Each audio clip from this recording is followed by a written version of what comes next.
రెండోది అబద్ధము పలుకు నాలుక. And the second thing is a lying tongue. అంటే అబద్ధం అంటే అందరికీ తెలుసు. Everybody knows about lies. కానీ ఇక్కడ ఏంటంటే భయంతో అబద్ధం చెప్పేవాళ్ళు కొంతమంది ఉంటారు. There are people out of fear they tell lies. ఏదో ఒకటి చెప్పి తప్పించుకుందాంలే అని చెప్పేవాళ్ళు ఉంటారు. They just want to escape that moment. They want to tell lies. కానీ అవన్నీ ఓకే, ఇందాక చెప్పాను కదా, అవన్నీ ఓకే, కానీ ఏముండకూడదు అని చెప్పాను కదా. Have I not told you what should not be there in a lying thing that breaks the heart of God? సత్యాన్ని మార్చి మాట్లాడకూడదు. Anybody who manipulates the truth and twists the truth into a lie is something. నేను పలానా place కి వెళ్ళమని వెళ్ళలేదా? వెళ్ళానండి. అక్కడ సత్యాన్ని మార్చి మాట్లాడలేదు. When someone says go to that place and this person says yeah I went, but actually he has not twisted the truth. అది కాదు, దేవుడు దాన్ని కూడా పట్టించుకోవట్లా. No, that's not the worst part. That's not nothing. అలాగనుకుంటే Rahab ఏమన్నది? మా ఇంట్లో ఎవరు లేరండి, ఇంట్లో వేగుల వారు ఉంటారు. But what did the Rahab say? She said, yeah, I don't see any spies over here. They've already come and they've gone. అంటే ఇక్కడ నేను ఎందుకు తెలుసా ఇది చెప్పట్లేదు కాబట్టి రాహాబ్ చెప్పింది కాబట్టి నేను అలా చెప్తా, అది తీసుకోకూడదు. No, but I don't mean to say that. I'm not meaning to say that you can tell these lies which is so called as white. అంటే మనుషులకి అబద్ధం చెప్పడానికి ఇష్టమైతేనే ఏ వాక్యం దొరుకుద్దని ఎత్తుక్కొని తీసుకుంటారన్నమాట. అది దేవుడికి వర్త్ ఉండదు అక్కడ. People to cover up their sins, they pick up those words of God so that they can conveniently keep sinning. కానీ ఇది టోటల్ డిఫరెంట్ నేను చెప్పేది. But this is totally different to what I'm saying. వాళ్ళ పని ఏంటంటే సత్యాన్ని తీసుకొని దాన్ని ఫిల్టర్ చేసి దాన్ని మార్చి ప్రజెంట్ చేస్తారు చూసారా, ఇది దేవుడికి నచ్చని రెండో పాపం. And these people, they take the truth, manipulate the truth into lies and present the lies just covering the truth. అంటే మీ అనాలిసిస్ ఏమొచ్చింది అక్కడ? నాలుగోది. So what's come to your analysis? The fourth point. అబద్ధము పలుకు నాలుక. That means the fourth point is a lying tongue. అబద్ధం చెప్పేది వేరే, అబద్ధము పలుకు నాలుక అని ఇక్కడ వివరించి చెప్పారు అని అంటే ఇక్కడ ఏముంది? సత్యాన్ని మార్చి చెప్పాను కదా, సత్యాన్ని తీసుకోవడం, దాన్ని ఫిల్టర్ చేయడం, దాన్ని మార్చి ప్రజెంట్ చేయడం. That means the people receive the truth, filter it according to the convenience, convert into a lie and present it. అసహించుకునేది ఇది, దేవుడికి అసహించుకునేది. This is a detestable thing in the sight of God. తప్పు అని కాదు, It's not about lies. తెలియక చెప్పడం కాదు, It's not about telling a misunderstanding ఏదో అయింది కాదు. It's not just the point of misunderstanding. ఇక్కడ అర్థం చేసుకునేది ఏంటంటే అబద్ధం అన్నది ఈ విధంగా మార్చి చెప్పేది, ఈ విధంగా ఫిల్టర్ చేసేది దేవునికి అసహ్యమైన క్రియ. It is a detestable thing when you take the truth, filter it, manipulate it and present it as lie. అబద్ధం అనేది సత్యం దాచడం అనేది కూడా కాదు. It's not about hiding the truth. అంటే మనుషులు సత్యం ప్లేస్ లో నిజమైన మాట మాట్లాడే దాంట్లో రిప్లేస్ చేసి అక్కడ లేనిది ఉన్నట్టు క్రియేట్ చేసే ఉద్దేశం. It is basically ఇంటెన్షన్, ఉద్దేశం. It is basically the intention of a person. Even after knowing the truth about the person, he manipulates it with a lie and present that this person is as a false. దీనినే father of లైస్ అంటారు. This is exactly what is called as the father of lies. ప్రతి అబద్ధం అది చిన్నదైనా పెద్దదైనా దాని యొక్క ఫలం అయితే మాత్రం అనుభవించాల్సి వస్తుంది. But for sure there is consequences of every lie that is spoken. But నన్ను ప్రొటెక్ట్ చేసుకోవడానికి నేను అబద్ధం చెప్పేసా అంటే ఇంకొకరిని ఇరికిచ్చావు కదా, ఇంకొకరిని నాశనం చేయడానికే కదా. But if you are protected yourself, but the other person is exposed because of your lies, అయినా కూడా అదే అబద్ధమే. That is a lie. That is your. అంటే నువ్వు అబద్ధం చెప్పేటప్పుడు ఎదుటి వారిని మోసం చేస్తున్నావు అన్నది నువ్వు తెలిసి చేస్తావు చూడు, అది ప్రమాదకరమైనది. అదే అండి అబద్ధము పలుకు నాలుక అంటే. A lying tongue defines that you know it is lies and you're presenting it so that the other person's character is assassinated. This is exactly what is called as a ఈ lying tongue. విధంగా నేనున్నానా? ఇదొక ఇంకొక analysis మీకది.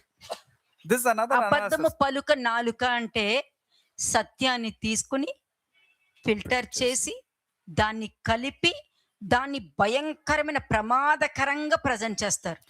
It's nothing but receiving the truth, filtering all the important aspects, and then mixing it with all lies and falsehood and presenting in such a dangerous situation the other person's character is అంటే assassinated. ఎట్లా ఉంటదంటే, "ఏమ్మా ఎలా ఉన్నావు? బాగున్నావా?" అని అడుగుతాం. If somebody goes and asks, "Hey, how are you doing?" Okay. ఇలాగ ఇటువంటి క్యారెక్టరిస్టిక్ ఇటువంటి ప్రవర్తన కలిగిన వ్యక్తులు ఉన్నారనుకో, But people with this dangerous character, if they go and నీతో, ask, you know what they'll say? బాగున్నానండి, అందరూ బాగున్నారు" అని చెప్తావు. You will say, "Yeah, everything is fine." ఇంకొకరి దగ్గరికి వెళ్ళి ఏం చెప్తావు? What will you go and tell to the another person? Sarcastic గా అన్నారు, "ఏమ్మా బాగున్నావా" అని అన్నారు అని చెప్తావు. Look at the way he asked, "Hey, how are you doing?" He asked in a very arrogant way. He will present. ఆయన అలా కదా, "అయ్యో నీకు తెలీదు, అమ్మో ఆవులిస్తే పేగు లెక్క పెట్టేస్తారు తెలుసా, ఎలా అన్నారు చూడు, బాగున్నారా" అంట. వంకలు పెట్టి మాట, నీ ఆ బాధ అనుభవించిన వాళ్ళు తెలుస్తుంది అంటారు. అయిపోయింది. And this is how they will present, telling that you do not know about the person. He's a very arrogant భూమి మీద person. జరిగేదే చెప్తున్నాను I'm మీకు. telling you about what's happening in the world. అందుకనే ఎవరు చెప్పినా కూడా నేను విన్ను. That's the reason I don't listen to ఎవరైనా anybody's speech. నన్ను తిట్టుకుంటూ నాకు మెసేజ్ పెట్టినా దాన్ని కూడా నేను నవ్వుతూ చదువుకుంటా. Even if somebody abused me in the text, I will just smile and let go. ఎందుకంటే మీరు మంచిగానే పెట్టారని నమ్ముతా అంతే. Because I believe that you have presented మీరు properly. అలా పెట్టారని నేను అనుకోవడం కాదు. I will not misunderstand the text. అంటే నేను ఏ విధంగా వాక్యాన్ని రిసీవ్ చేసుకున్నానో అలాగే చదువుతాను. The way I receive the word of God, that's how I will receive. ఎదుటి వారిని మోసం చేస్తున్నావు అని నువ్వు తెలిసి చెప్తున్నావు అని అంటే నువ్వు దేవుని హృదయాన్ని పగలు కొడతావు. అసలు ఆల్రెడీ ఒకసారి పగలు కొట్టేసావు, రెండోసారి కూడా పగలు కొడుతున్నావు అనమాట. You have not only broken the heart of God once, but again you're doing the same act because after knowing the truth also you are misrepresenting it and presenting కానీ falsehood. నువ్వు చేస్తుంది ఎదుటి వాళ్ళని మోసం చేస్తున్నావు. But you're actually cheating others. కానీ actual గా నీ ఇంట్లో నువ్వు నీ వాళ్ళని, నీ కుటుంబీకుల్ని, నీ తరాలని నువ్వు మోసం చేస్తున్నావు అనేది నీకు తెలియదు. But you're not realizing that you are the reason to cause defraud or cheating your own family and your దీనికి own అర్థం family. తెలుసా? And what it means. అబద్ధము పలుకు నాలుక, అందులో ఏముంటాయి తెలుసా? You know what all things lies in a lying tongue? రెండు జీవితాలు ఉంటాయండి. There'll be two lives. అబద్ధములో, అబద్ధము పలుకు నాలుకలో రెండు జీవితాలు ఉంటాయి. There'll be two lives. రెండు, ఇదే నాలుక, రెండు రెండు మా వాళ్ళెంత మంచోలో అంటావు, అంత దుర్మార్గులు అంటే రెండిటికి కూడా ఒకే పదం వాడతావు నువ్వు. The same tongue, you will bless a person and you will curse a person. You will talk good about a person and you will speak bad about the person. అంటే నువ్వు సర్పంతో సమానం. That means you're double tongue, you're like a serpent. రెండు నాలుకలు, There are double tongue. రెండు నాలుకలు ఉపయోగిస్తావు. They're using two kinds of speech. అంటే ఒకరి దగ్గరకు వచ్చి మంచిగా మాట్లాడతావు, అదే వాళ్ళ గురించి వెళ్ళి మిగతా వాళ్ళ గురించి చెడుగా చెప్తావు. You will say good about a person, but at the same time you'll go and speak bad about the other person. అంటే దీనినే సర్ప జీవితం అంటారు. And this is exactly called as the life of a serpent. ఎంత భయంకరమైనదో See చూడండి. how dangerous these things are. అటువంటి మనుషులు మీ దగ్గరకు వచ్చినప్పుడు నీకు వాక్యం ఉంటేనే నువ్వు వాళ్ళని గుర్తుపట్టగలుగుతావు. And when you have the word of God, only you can discern and find out who these kind of people are. లేదనుకో సర్పం ఫాలోవర్ అవుతావు నువ్వు. Otherwise you will be an ardent follower of serpent. అంటే సర్ప జీవితంలో రెండు versions ఉంటావు.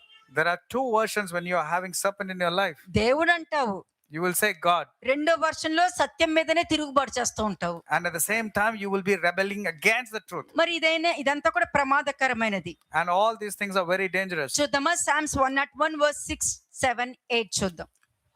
Psalms 101 verses 6, 7 and 8. కీర్తన 101వ అధ్యాయము 6, 7, 8 వచనములు. నా యొద్ద నివసించినట్లు దేశములో నమ్మకస్తులైన వారిని నేను కనిపెట్టుచున్నాను. నిర్దోష మార్గమందు నడుచువారు నాకు పరిచారకులగుదురు. మోసము చేయువాడు నా ఇంట నివసింపరాదు. అబద్ధములాడువాడు నా కన్నుల ఎదుట నిలబడు. మరి ఎలాగండి? క్లియర్ గా అసలు ఇది చాలా స్ట్రాంగ్ స్టేట్మెంట్స్. ప్రతి వాళ్ళు కూడా సింపుల్ గా అబద్ధం చెప్పి నాకు దేవుడు అంటే చాలా ఇష్టం, నేను దేవుడు సేవ చేస్తా, దేవుడు పని చేస్తా అని అంటే మాటలు మ్యానిపులేట్ చేసేస్తారు, ఆ మాటని ఇటు మార్చేస్తారు. Clearly it defines about how abominable things they are, and then they will say I'm doing God's work by telling all lies and falsehood in their lives. కదా, నా యొద్ద నివసించినట్లు దేశంలో నమ్మకస్తులైన వారిని నేను కనిపెట్టుకుని ఉంటాను. My eyes చూసారా? shall be on the faithful of the land, that they may dwell with me. దేశంలో నమ్మకస్తులైన వారినే కానీ అబద్ధం చెప్పే వాళ్ళని దేవుడు ఏమన్నా దేవుడిని క్షమించమంటే క్షమించేస్తారు. ఈ మనస్తత్వం ఉందంటే నువ్వు తప్పక సాతానే, ఇంకా నువ్వు ఎప్పటికీ నువ్వు దేవుని సేవించలేవు. If you say, what's the big deal? God will forgive when I go and say sorry, that means for sure you have the traits of Satan. ఒక్కటండి, పరపక్షమందు ఉన్నవాడు నీ మీద చెడ్డ మాటలు పలకకుండా నిన్ను నువ్వు జాగ్రత్త పెట్టుకో అని వాక్యం ఉందనుకో. Let's say there's a word that see to that people don't speak evil నేనేం about చేస్తాను you. చెప్పనా? You know what I say? బయట వాళ్ళు 100 మాటలు మాట్లాడినా వాక్యం ఇలా ఉంది, నేను ఇలాగే ఉంటానంట. No matter how many people the world is having, the word says so, I will abide by the వాళ్ళెవరిని word. నేను చూపించను. వాళ్ళు ఇలా అన్నారు, వాళ్ళు అలా అన్నారు, వాళ్ళు అలా I will not point out and blame others and say because of them I'm like this. I will not. ఈ వాక్యం నేను జరిగిస్తా. I will say, okay, I'm not supposed to get a bad name in front of నాకు everybody. నేను ఉండొచ్చు. ఇప్పుడు అందరికీ మనం ఇష్టం ఉండాలని రూల్ లేదు. Not necessarily that everybody should like us. ఎందుకంటే మోషే 6 లక్షల మంది మనుషుల్ని తీసుకురాలే, 6 లక్షల మంది మైండ్ సెట్లను తెచ్చుకున్నాడు. Moses just did not bring 6 lakh people. He brought the mindsets of 6 lakh people. కాబట్టి ప్రపంచంలో రకరకాల మైండ్ సెట్ ఉన్న పీపుల్ దగ్గర ఉంటున్నాం మనం You are in the midst of a perverse and a crooked generation. కదా. కానీ దేవుని చేత ఏర్పరచబడిన వారు అటువంటి వాళ్ళ దగ్గర ఉండలేరు, దూరంగా ఉంటారు. But the people who are ordained by God, they will be separating themselves from the world. They cannot sustain in this world. ఇక్కడ క్లియర్ గా రాయబడి ఉంది. The word is very clear. కాబట్టి ఆయన దగ్గర నివసించినట్లు దేవుడు నా ఇల్లు కట్టని ఎడల అని ఉంటది. It says, when God does not build my house. దేవుడు నీ ఇల్లు కట్టారనుకో, నీకు వాచ్మెన్ అవసరం లేదు If God builds your house, you don't require a watchman. కదా. దేవుడు నీ ఇల్లు కట్టకుండా వాచ్మెన్ ఉన్నా కూడా నీ ఇంట్లో దొంగలు పడతారు అంతే. Even if God doesn't build your house, you have many security guards, means for sure there will be అంతే. thieves వాక్యం attack. క్లియర్ గా చెప్పింది. వాక్యం చెప్పిందంటే అదే నమ్ముతాం, మిగతాది నేను మనుషులు I నమ్మను. believe in what the word says, not believe in what people say. కాదు, ఇక్కడంటే మోసము చేయువాడు నా ఇంట నివసింపరాదు అయిపోయింది. ఇంకా ఆయన మార్చరు. మోసం చేసినా పర్లేదులే, తర్వాత మళ్ళీ వచ్చిన దగ్గరికి అని అనరు అక్కడ. But the one who secretly slanders, or the one who has a haughty look and proud, he will not endure. He cannot dwell within my house. అబద్ధములాడువాడు నా కన్నుల ఎదుట నిలవడు. He who tell lies shall not continue in my presence. ఇక్కడ clear గా వచ్చేసిన answer. The answer is very clear, isn't it? Yes, అంటే ఎలాంటి వాళ్ళండి వీళ్ళు? Lord. Who are these people? ఎటువంటి మనస్తత్వము? What kind of mindsets? సత్యము తీసుకుని They take the truth, దాన్ని ఫిల్టర్ చేసి they filter the truth, దానికి కొంత యాడ్ చేసి they add some ingredients of lies, మొత్తము అక్కడ వేరే విధంగా ప్రెజెంట్ చేస్తారు. చూసారా? and when they go and present it or misrepresent అసలు it, వాళ్ళు పుట్టుకుండట మేలనైతే నేనైతే చెప్పేస్తాను. and I'll tell you, it is good if they have not been born, ఎందుకంటే అందులో దురభిమాన పాపం ఉంది, because there is a presumptuous sin, ఉద్దేశపూర్వకమైన పాపం and there is an intention sin also. కాబట్టి వాళ్ళకి బలి లేదు అని వాక్యం క్లియర్ గా Therefore, చెప్పేసింది. sacrifice is no more effective in their lives. Blood is కాబట్టి not effective. వాళ్ళు 2 జీవితాలు జీవిస్తున్నారు. ఆ 2 జీవితాల్లో నోటుతో దేవుడు, లోపలేమో సర్పం. They have two different kinds of living. On one side, they with their mouth they say God, but inside they lead the life of Satan, which is serpent. కాబట్టి ప్రతి హృదయమును నేను సంహరించదను అని వాక్యం చెప్తుంది. Because God examines and tests every heart. 8వ వచనం కూడా చూడండి. వర్స్ 8 యెహోవా పట్టణములో నుండి పాపము చేయువారు అందరినీ నిర్మూలన చేయుటకై ఆ దేశమందుల భక్తిహీనుల అందరినీ ఆ ప్రతి ఉదయమున నేను సంహరించదను. ప్రతి ఉదయకాల ప్రార్థన. And you say early morning prayers, but God is saying He's going to cut off all the evil doers early. ఉదయకాల ప్రార్థన ఉంది, మధ్యాహ్నకాల ప్రార్థన ఉంది, There is చైన ప్రార్థన ఉంది, ఫ్యామిలీ ప్రార్థన ఉంది, కానీ వాక్యం లేదు. People go to different kinds of prayers, early morning prayers, noon prayers, Meditation undi. family prayers, and chain prayers. Meditation is there, but there is no word of God. Practice of the word no of God is practical absent. Life. No practical way of living. మళ్ళీ చదవండి 8th verse. యెహోవా పట్టణములో నుండి పాపము చేయువారు అందరినీ నిర్మూలన చేయుటకై దేశమందలి భక్తిహీనుల అందరినీ ప్రతి ఉదయమున నేను సంహరించదను. అయిపోయింది. అందరూ దేవుడు అనొచ్చు, ఫాస్టింగ్ ఉండొచ్చు, అన్నీ ఉండొచ్చు, You కానీ must ఆయన say- సంహరించేసారని పాపం వాళ్ళకి తెలియదు. You must say God, you must say prayers, but you do not know that you are actually cut off. తెలియదు. అలాగే ఇంకొక పాయింట్ కూడా చూద్దాం మనం. Psalms 122 and 3. కీర్తనలు 120వ అధ్యాయము 2-3 వచనం. Psalms 120 verses 2 and 3. యెహోవా అబద్ధమాడు పెదవుల నుండి మోసకరమైన నాలుక నుండి నా ప్రాణమును విడిపించుము. ఉమ్, మోసకరమైన నాలుక ఉమ్. ఆయన నీకేమి చేయును? ఇంతకంటే అధికంగా నీకు ఏమి చెయ్యను? అంతే. నీకు ఇంకేం చేయగలుగుతారు? నీ ఆత్మ చస్తది, శరీరము చస్తది. ఇంతకు మించి ఇంకేం చేయగలుగుతారు నీకు? What else can they do? They cannot do anything else. కదా! ఈ విధంగా అబద్ధము చెప్పుకుంటూ పశ్చాత్తాపమే లేకుండా ఒక మనిషి మీద ఈ విధంగా సత్యము తీసుకొని ఫిల్టర్ తీసుకొని మ్యానిపులేట్ చేసి యాడ్ చేసి వేరే విధంగా ప్రజెంట్ చేసి అక్కడ ఏముంది, నీ గర్వం అక్కడుంది. Your pride is there because you know the truth, you filtered it, and then you added the ingredients of lies, and you misrepresented and you assassinated character. It's all కదా! because of your pride. నీ శరీరానికి నీ హృదయము, ఇప్పుడు నార్మల్గా శరీరానికి heart వచ్చి రాజధాని, The heart is the main governing place for the body. కానీ ఇక్కడ నీ ఆత్మకి దేవుడు లేరు. But నీ for your గర్వం వచ్చి route. But here for your spirit, God is not there, but your pride is there. గర్వము, ఈగో ఇవన్నీ ఉన్నాయనుకోండి, ఆ మనుషుల్లో మార్పు, వాళ్ళ హృదయం కఠినపరచబడుతుంది. Your pride and ego will ensure that you will become హృదయం stiff-necked and కదండి, stubborn. మనస్సాక్షి. Your conscience will be seared with చిన్న iron. You will పిల్లలన్న lose. కనికరం ఉండదు, They will not even consider పెద్ద వయసు young వాళ్ళన్న people. కనికరం They ఉండదు, will not consider the elders at all. కనికరం ఉండదు. No sparing. They will not have mercy at all. అంతే, కనికరం లేకుండా మాట్లాడేస్తారు. Without any mercy, they speak. మొన్న వెళ్ళి కాలు ఎరక్కొట్టుకున్నావు కదా, మళ్ళీ ఇరక్కొట్టుకోవాలనుకుంటున్నావా? ఇవన్నీ కూడా ఆ కోవకే ఉంటుంది. ఎందుకు ఆ మాట పలకాలి? Why should you be so rash with your tongue? ఎందుకు Why? కదా? అంటే నీ శరీరమే కఠినమైన మనస్తత్వం కాదు. శరీరం ఎలా తెలుసా? అది తీ అంటే తీరు. చెప్తున్నానా తీ, నేను తీను. తీయమని చెప్తున్నానా, నేను తీను. అంటే నీ శరీరమే కాదు, నీ మనస్సాక్షి కఠినమవుతుంది, నీ శరీరము కఠినమవుతుంది, ఆఖరికి నీ ఆత్మ కూడా కఠినమవుతుంది. Your conscience, your heart, and your spirit will be stubborn. When somebody tells you to do it, you will say, no, I'm not going to do అలాగే it. ప్రోబ్స్ 12:22 ఒకసారి చూడండి. ప్రోబ్స్ 12:22 సామెతలు 12వ అధ్యాయము 22వ వచనము. అబద్ధమాడు పెదవులు యెహోవాకు హేయములు, సత్యవర్తనలు ఆయనకి ఇష్టలు. అంతే, ఆయనకి ఎవరి ఇష్టము కాబట్టి ప్రసంగి 2:26 చెప్పాను చూసారా, ఆయనకి ఇష్టంగా ఉన్న వాళ్ళకి ఆయన ఎప్పుడు ఇష్టంగా సమస్తము చేస్తారు. ఇష్టమైన వాళ్ళకి అన్ని చేసుకుంటూ వెళ్తారు. మీరే అంటారు కదా, ఆయన అంటే వాళ్ళకి ఇష్టం అండి, అందుకని వాళ్ళు చెప్పిందే నమ్ముతారు అని అన్నప్పుడు మరి దేవుడికి కూడా అలాగే ఉంటుంది. To the one who is found favorable in the sight of God or good in the sight of God, God gives all the blessings according to Ecclesiastes chapter 2 verse 26. 22 అబద్ధమాడు పెదవులు యెహోవాకు హేయములు, సత్యవర్తనలు ఆయనకి ఇష్టలు. 21 నీతిమంతునికి ఏ ఆపదయో సంభవింపదు. గర్వం లేనోళ్ళకి, అబద్ధము చెప్పు నాలుక లేని వాళ్ళకి, ఓకే, ఆ వ్యభిచారం కలిగిన మనస్తత్వం లేని వారికి ఇదైతే మాత్రము ఉండదు. To the people who don't have arrogance and pride, no evil shall befall them. No great trouble will overtake the righteous. ఆపద వాళ్ళకి రాదు. No trouble will overtake a righteous person. భక్తిహీనులు, గర్వంతో ఉన్నవాళ్ళు, ఈగోతో ఉన్నవాళ్ళు, ఈ విధంగా డబ్బులు ఇచ్చి వ్యభిచారం చేసుకుంటానికి వెళ్ళేవాళ్ళు, ఈ విధంగా అమ్ముడుకు పోయేవాళ్ళు, భక్తిహీనులు కీడుతోనే నిండి ఉంటారంట వాళ్ళు.